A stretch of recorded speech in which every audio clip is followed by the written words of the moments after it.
हर किसी का सपना होता है कि उसका घर अपना हो, लेकिन पिछले कुछ महीनों में लगातार बढ़ते ब्याज दरों से आम आदमी के लिए ये सपना पीछे छूटता जा रहा है। अगर आप भी घर खरीदने का मन बना रहे हैं तो घर खरीदना महंगा हो गया है, ये हम आपको बता दें। लेकिन कितना महंगा हुआ है, कितना इम्पैक्ट पड़ेगा आप पर, बताने के लिए मेरे साथ जुड़ रही है मेरी सहयोगी मानसी दवे। मानसी, बताइए क्या इम्पैक्ट पड़ रहा है आम आदमी पर?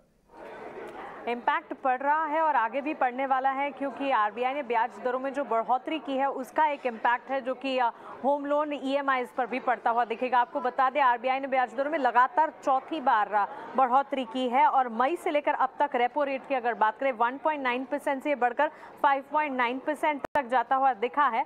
और दरों में बढ़ोतरी का होम लोन पर एक इम्पैक्ट सीधे तौर पर पड़ता ही है। और जब ये क्रेडिट पॉलिसी के बाद बढ़त आई थी उसके बाद भी डिटेल कैलकुलेशन हमने कर बताया था कि किस तरह से आपकी ईएमआई पर ऑन अ मंथली बेसिस और ईयरली बेसिस इम्पैक्ट पड़ता हुआ दिखेगा। 5 महीनों में होम लोन की अगर बात करें, ये बढ़ी है 6.75% से 8.65% तक।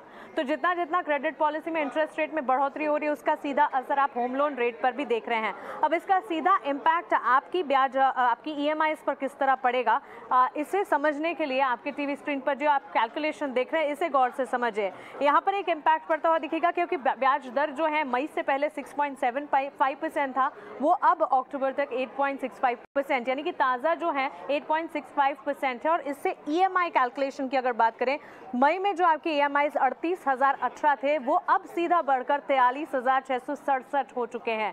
सो अर्ली मंथली एक मंथली इंस्टॉलमेंट की अगर बात करें तो ये सीधा 3.15% से 15% का अपमूव है, जो कि एक बड़ी बढ़त है। और साथ ही टोटल इंटरेस्ट की अगर बात करेंगे, 41 लाख की जगह 55,28,000 टोटल इंटरेस्ट यहाँ पर देना पड़ेगा, जो कि 6.9% से सीधा 34% का जंप है। तो क्लियरली जितना क्रेडिट पॉलिसी में बढ़त आती हुई दिख रही है, इसका एक सीधा इम्पैक्ट है जो कि आपकी ईएमआई पर भी, ईएमआई कैलकुलेशन पर भी पड़ता हुआ दिख रहा है। ऑन अ मंथली बेसिस आप डेटा देख रहे हो और ईयरली बेसिस इसका एक इम्पैक्ट बढ़त के साथ ही आता हुआ दिखेगा।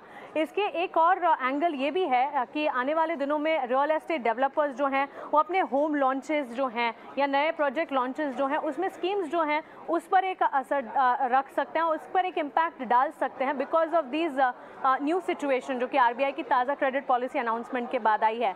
लेकिन घर खरीदारों के लिए सीधे तौर पर ईएमआई जो है वो बढ़ती हुई दिखेगी। और साथ ही उन घर खरीदारों के लिए जिनकी क्या कह सकते हैं कि जिनका कामकाज या सैलरीड जो है और उनकी नौकरी जो है वो खत्म होने वाली है बिफोर द ईएमआई कैलकुलेशन, तो उनके लिए ईएमआईज और ज़्यादा बढ़ते हुए दिखेंगे। तो उनके लिए ये एक बड़ी कंसर्न बन सकता है। करेक्ट। तो थोड़ी मुश्किलें बढ़ती हुई यहाँ पर अगर आप घर खरीदना चाहते हैं तो आपके लिए ईएमआई बढ़ती जा रही हैं क्योंकि ब्याज दरें बढ़ रही हैं। आगे बढ़ते हैं और हर दिन